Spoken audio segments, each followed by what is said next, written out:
அளவற்ற அருளாளனும் நிகரற்ற அன்புடையோனுமாகிய ஏக இறைவனின் திருப்பெயரால் தொடங்குகின்றேன்.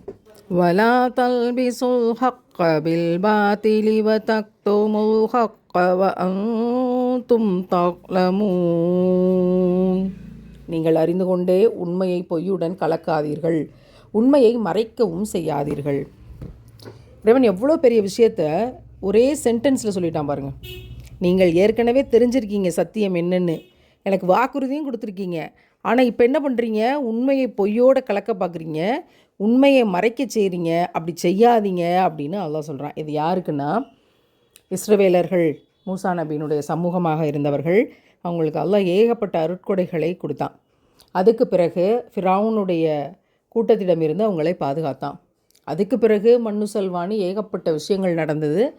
அதெல்லாம் தாண்டி வரும்போது இறுதி தூதர் முகமது நபிகள் நாயம் ஸல்லல்லாஹு அலைஹி வஸல்லம் நம் உயிரினும் மேலாக நேசிக்கும் முத்தம நபி அவர்கள் கடைசியாக வருவார்கள், கடைசி தூதராக இருப்பார்கள், கடைசியாக வேதம் இறங்கும், அதை நீங்கள் ஏற்றுக்கொள்ள வேண்டும் என்று வாக்குறுதியை அல்லாஹ் அவர்களிடமிருந்து பெற்றுக்கொள்கிறான்.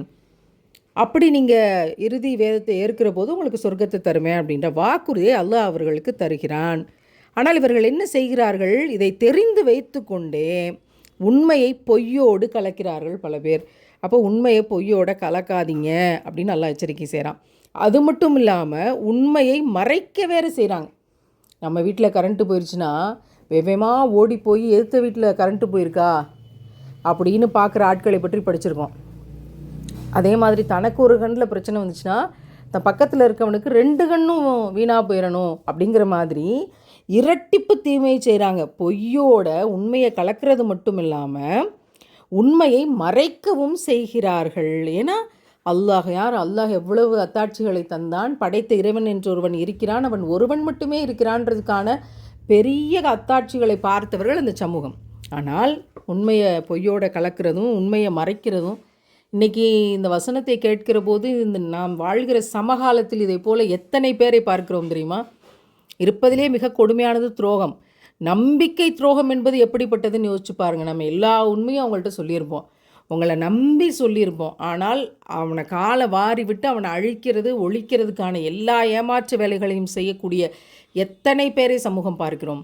எவ்வளவோ தலைவர்கள் இருந்தார்கள், அவர்கள் அழிக்கப்பட்டதற்கு அல்லது மரணத்திற்கு காரணமாக எவ்வளவோ பேர் கூடவே இருந்தவர்கள் தான். கூடவே இருந்து காட்டி கொடுத்து, கூடவே விஷம் வைத்து அவ்வளவு துரோகங்களை கடந்து கொண்டிருக்கும் போது இந்த வசனம் நமக்கு எச்சரிக்கை செய்கிறது. பொய்களில் இருந்து இறைவன் நம்மை பாதுகாக்கட்டும்.